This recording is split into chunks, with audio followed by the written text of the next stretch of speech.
Dalam sebuah dialog di Praha tahun 2018, Steve Bannon menceritakan bagaimana Trump menjadi POTUS, President of the United States. Dialog ini biasa saja bagi sebagian orang, tapi bagi saya, penggemar geoekonomi dan geopolitik, saya menarik stabilo warna merah atas sebuah kalimat. Kami menyamakan level playing field sehingga kami menang.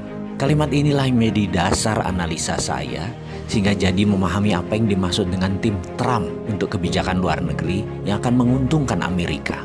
Saya jadi mengenal isi kepalanya Pompeo, mengenal isi kepalanya Bolton atau Shanahan dalam strategi perang dengan Cina.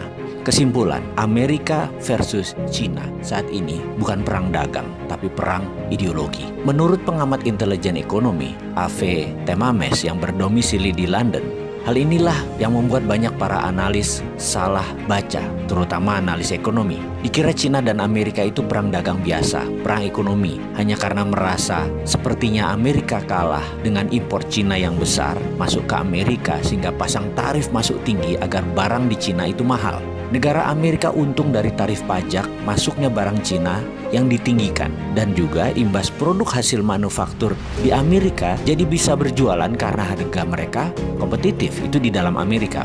Kalau tidak diprotek atau dilindungi dengan pajak impor yang tinggi, barang-barang Amerika jadi mahal. Mereka pilihannya adalah lebih baik pilih barang Cina. Begitu sebaliknya, dibalas Cina dengan impor masuk barang Amerika ke Cina dinaikkan. Ternyata bukan itu. Ini perang bahkan lebih dalam lagi, yaitu perang ideologi. Kalau sudah perang ideologi, by all means atau berapapun harganya, pasti ditebus. Cina dan Amerika kan habis-habisan perang. Lalu bagaimana dengan Indonesia? Ada baiknya Indonesia membangun platform sendiri tentang teknologi. Karena begitu kedua negara ini berperang lebih dalam, Indonesia jangan-jangan tidak berkutik. Karena keduanya, negara Cina dan Amerika, Indonesia bergantung pada teknologi kedua negara tersebut. Jadi kita meniru apa yang dilakukan Cina 5 tahun terakhir, yaitu membangun swasta dengan perlindungan ketat atau protection. Misalnya, rem-rem itu dilindungi oleh pemerintah Cina. Facebook tidak boleh masuk Cina sampai rem-rem menguasai 80% pasar di Cina. Didi Chuxing, online transportation. Setelah menguasai 80% pasar Cina, Uber baru boleh masuk. Alibaba menguasai 80% pasar Cina, baru Amazon boleh masuk. Baidu menguasai lebih dari 80% pasar Cina, baru Google boleh masuk sebagai search engine. Youku menguasai 80% pasar Cina atau lebih.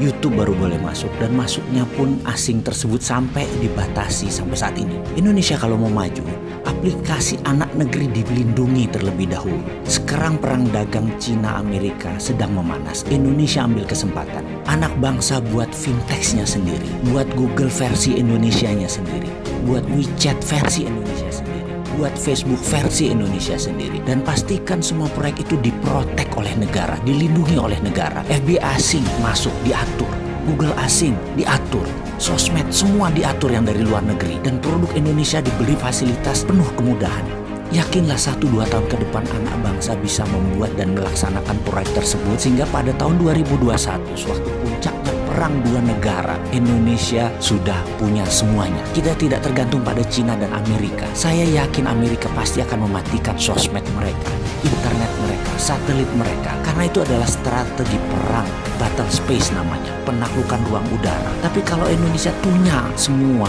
barang-barang itu, Indonesia tetap bisa dagang, tetap bisa berbisnis, karena sudah punya platform sendiri. Kita tetap connect. Kemarin, beberapa saat yang lalu, 2 hari sosmed dimatikan secara lokal. Banyak netizen yang muring-muring. Apalagi kalau Cina matikan 5G. Sementara Indonesia sudah pakai 5G di tahun 2021. Atau Amerika mematikan 4G-nya. Bayangkan, kalau mereka matikan itu semua, masa Indonesia jadi bingung? Karena kita terlalu tergantung network asing. Amit-amit jangan sampai itu terjadi. Ada solusinya, yaitu dengan membangun platform digital teknologi yang diprotek oleh negara.